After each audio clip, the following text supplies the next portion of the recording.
আসসালামু আলাইকুম প্রিয় দেশবাসী। আল্লামা দেলোয়ার হোসেন সাঈদী কোরআনের পাখি। তো ওনার মুখে আজকে কিছু কথা শোনেন, তাইলে শুনলে বুঝতে পারবেন যে আমরা মুসলিম জাতি কেন বারবার ধ্বংস হয়ে যাচ্ছি, কেন আমরা বারবার এত জুলুম নির্যাতনের শিকার হচ্ছি। তো যাই হোক, ভিডিওটা একটু লং হবে, সবাই একটু মনোযোগ দিয়ে শুনবেন এবং দেখবেন। কোমর সোজা থাকতে হবে, হাঁটুতে শক্তি থাকতে হবে। যুদ্ধের এখনো অনেক পথ বাকি। সেই ইসলামের রাষ্ট্র প্রতিষ্ঠাই করতে হবে মুসলমানদেরকে, বাংলাদেশের জনগণকে। পারবেন না? পারবেন না? এই কোরআনের আইন বাংলাদেশে চালু হোকটা কি আপনারা চান? এই কোরআন দিয়ে যদি রাষ্ট্র শাসিত হয় তাহলে দেশের শান্তি অবশ্যই হবে। আমরা আশা করব বাংলাদেশে এই শান্তি হবে ইনশাআল্লাহ। বলি ইনশাআল্লাহ। মুসলমানদের উত্থান, মুসলমানদের জাগরণ আবার শুরু হবে ইনশাআল্লাহ। ইতিহাস সাক্ষী, সেই ব্রিটিশ খেদাও আন্দোলন থেকে শুরু করে 2001 সালের 1 অক্টোবরের নির্বাচন পর্যন্ত ওলামারা যেখানে ঐক্যবদ্ধ হয়েছে সেখানেই বিজয় এসেছে। আমরা লক্ষ্য করে দেখেছি, আফগানিস্তান যুদ্ধ করলো রাশিয়ার সাথে। এটি একটি অসম যুদ্ধ ছিল। আমার ভাষা, আমি তখন বলতাম যে যুদ্ধ হচ্ছে নবজাতক শিশুর সঙ্গে সিন্দাবাদের বিরাট দৈত্যের সাথে। ওদের মডার্ন অস্ত্রপাতি আর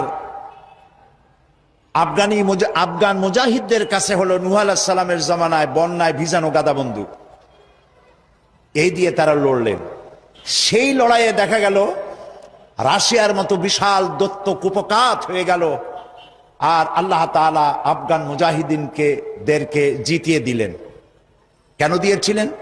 কারণ যুদ্ধ যখন লাগলো তখন সবাই পালানো শুরু করলো। ওই দেশটা জঙ্গল আর পাহাড় দিয়ে ভরা, সব পাহাড়ের জঙ্গলে সব পালাতে শুরু করলো।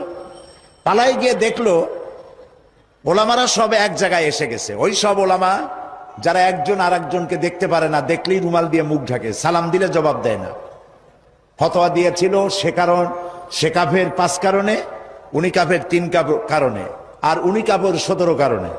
এদেরকে যারা কাফের না মনে করে তারাও কাফের। আর ওই সব কাফের মরে গেলে তাদের কবরের উপর যে ঘাস হয় সেই ঘাস যে গরুতে খায় সে গরুও কাফের। এই রকমের ফতোয়াবাজি যারা করছিল তারা পাহাড়ে জঙ্গলে সব একজনের সঙ্গে আরেকজনের দেখা হয়ে গেল, সালাম করলো, কোলাকুলি করলো। ব্যাপারটা ছিল এরকম, একজন বলছিল যে আমার ছেলেরা গেল মামু বাড়ি, মেয়েরা গেল নানা বাড়ি, বউ গেল তার বাপের বাড়ি, আমি গেলাম আমার শ্বশুর বাড়ি, যাই দেখি আমরা সব এক জায়গায়। এখন জঙ্গলের ভিতরে গিয়ে আলেম ওলামা, সুন্নি বেদাতি, এইটা সেইটা সব এক জায়গায় হয়ে গেছে, কোলাকুলি শুরু হয়েছে। বলল যদি এই কোলাকুলি আগে করতাম তাহলে তো রাশিয়ার ভূত আমাদের ঘাড়ে চড়তে পারতো না।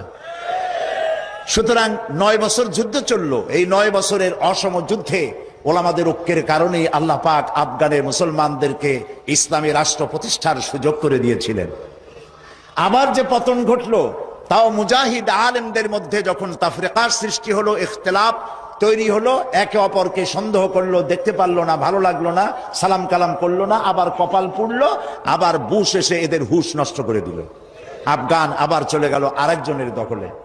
ঠিক এমনি করে ইরানের মুসলমানেরা, তাদের সাথে আমাদের আকীদার অনেক বেশকম আছে, কিন্তু তারা যখন ঐক্যবদ্ধ হলো, ইরানের ওলামারা, আয়াতুল্লাহরা যখন ঐক্যবদ্ধ হলেন, তখন আমেরিকার মতো বিরাট পরাশক্তিকে তারা পদানত করে ইসলামী রাষ্ট্র, তাদের ভাষায় তারা ইসলামী রাষ্ট্র প্রতিষ্ঠা করতে সক্ষম হয়েছে এবং আমেরিকাকে পদানত করেছে। এখানে আয়াতুল্লাহ খমিনীর একটি কথা আমার মনে পড়ে, কি সাহস তার! ইমান আকীদা যাই থাকুক, আকীদার প্রশ্নে আমরা আপোষ করব না, কিন্তু এই কথাটা তো বলতেই পারি। যখন আমেরিকা তাকে বলেছিল যে আমার দূতাবাস থেকে যে 56 জনকে গ্রেফতার করা হয়েছে আমেরিকান, এদেরকে ছেড়ে দাও, তা না হলে তোমার খাদ্য রসদ আমেরিকা থেকে যত সাহায্য যায় সব বন্ধ করে দেওয়া হবে। আয়াতুল্লাহ খমেনি জবাব দিয়েছিলেন আমেরিকান প্রেসিডেন্টকে, তুমি কারে খাবারের ভয় দেখাও? যেই জাতির বছরে 1 মাস না খাইয়া থাকা ফরজ, সেই জাতি তোমার খাবারের অপেক্ষা করবে? তোমার মতো কাফেরদের খাবারের কোনো পরোয়া আমরা করি না। মুসলমানেরা যখন ঐক্যবদ্ধ হয়েছিলেন আল্লাহ তাদেরকে বিজয় দান করেছিলেন সেখানে। ঠিক এমনি করে পাকিস্তানে যখন সর্বশ্রেণীর ওলামায়ে কেরাম মুত্তাহিদায়ে আমল, মজলিস মুত্তাহিদায়ে আমল এ নাম করে যখন একটি সংগঠন কায়েম করলো, সমস্ত ফিরকার মক্তবায়ে খেয়ালের সমস্ত আলেমরা যখন ঐক্যবদ্ধ হলো, পৃথিবীকে অবাক করে দিয়ে ইসলামী শক্তি সেখানে বিজয় লাভ করলো। ঠিক অনুরূপ ভাবে বাংলাদেশ বিগত সরকার এইখানে অত্যাচার করেছে আলেমদের উপরে, এবং সবচাইতে বেশি দুশ্মনী করেছে তারা আলেমদের সাথে। আলেমরা ছিল তাদের জীবনের দুশ্মন। যে কবি তার কবিতার মধ্যে লিখেছে, ফজরের নামাজ যখন, ফজরের আজান যখন শুনি মনে হয় যেন বেশ্যা তার খরিদ্দার ডাকতেছে। নওজুবিল্লাহ।